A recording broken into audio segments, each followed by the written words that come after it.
കൊയിലാണ്ടി പുതിയ ബസ് സ്റ്റാൻഡിന് നേരെ ഓപ്പോസിറ്റ് സൈഡിലായിട്ട് കൊമേഴ്ഷ്യൽ പ്ലോട്ട് 13 സെൻറ്റ് സ്ഥലം നമ്മുടെ കയ്യിൽ സെയിലിന് വിട്ടിട്ടുണ്ട്. ഇതിൻ്റെ കറക്റ്റ് ലൊക്കേഷൻ പറയുകയാണെന്നുണ്ടെങ്കിൽ കൊയിലാണ്ടി പുതിയ ബസ് സ്റ്റാൻഡിന് നേരെ ഓപ്പോസിറ്റ് കൊയിലാണ്ടി ടൗൺ ഹാളിൻ്റെ ബാക്ക് സൈഡിലായിട്ടാണ് നമ്മളുടെ ഈ 13 സെൻറ്റ് സ്ഥലം സ്ഥിതി ചെയ്യുന്നത്. ഏകദേശം 15 മീറ്ററോളം നമുക്ക് റോഡ് ഫ്രണ്ടേജ് വരുന്നുണ്ട്. നമ്മൾ ഈ പ്ലോട്ട് നോക്കിയാൽ നിങ്ങൾക്ക് ബസ് സ്റ്റാൻഡ് കാണാൻ പറ്റും. അതേപോലെ തന്നെ ജസ്റ്റ് 100 മീറ്റർ പോയി കഴിഞ്ഞാൽ റെയിൽവേ സ്റ്റേഷനാണ് വരുന്നത്.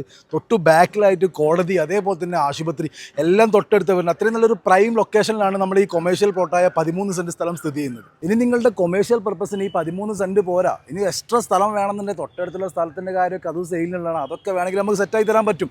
വാസ്കോഡ ഗാമ കാലുകുത്തി അന്ന് മുതൽ ഇന്ന് വരെ വളർച്ചയുടെ കാര്യത്തിൽ യാതൊരു കോംപ്രമൈസും ഇല്ലാത്ത കൊയിലാണ്ടി ടൗണിലാണ് ഈ 13 സെൻറ്റ് കൊമേഴ്ഷ്യൽ പ്ലോട്ട് എടുക്കുന്നത്. ഇവിടെയൊക്കെ നിങ്ങൾക്ക് ഒരു ബിൽഡിംഗ് എടുത്തിട്ട് ആ മാസം വരുമാനം തന്നെ നിങ്ങൾക്കൊന്ന് കണക്കൂട്ടിയാൽ മനസ്സിലാവും. നിങ്ങളൊന്ന് ഇവിടെ വന്ന് നോക്കി, നിങ്ങൾക്ക് എന്താണോ നിങ്ങളുടെ ബിസിനസ് പർപ്പസ് അതെല്ലാം ഇവിടെ വർക്കൗട്ട് ചെയ്യാൻ പറ്റും. അപ്പോൾ ആവശ്യക്കാരുണ്ടല്ലോ ഈ 13 സെൻറ്റ് സ്ഥലത്തിൻ്റെ റൈറ്റും കാര്യങ്ങളും ഡീറ്റെയിലും അറിയാൻ വേണ്ടി ഓണർ നമ്പർ നമ്മൾ മുകളിൽ കൊടുത്തിട്ടുണ്ട്. അപ്പോൾ ആവശ്യക്കാരൻ്റെ അതിലേക്ക് വിളിച്ച് കാര്യങ്ങളൊക്കെ സെറ്റ് ആയിക്കോളി. അപ്പോൾ ഇതുപോലെയുള്ള വീടോ സ്ഥലമോ ബിൽഡിങ്ങോ ഫ്ലാറ്റോ വിൽക്കാനാണെങ്കിലും വാങ്ങാനാണെങ്കിലും റെൻറ്റിനാണെങ്കിലും താഴെ കാണുന്ന ബഡ്ജറ്റ് ഫണ്ടിൻ്റെ നമ്പറിൽ വിളിച്ച് അതിൻ്റെ കാര്യത്തിൽ നമ്മൾ സെറ്റ് ആയിക്കോളും.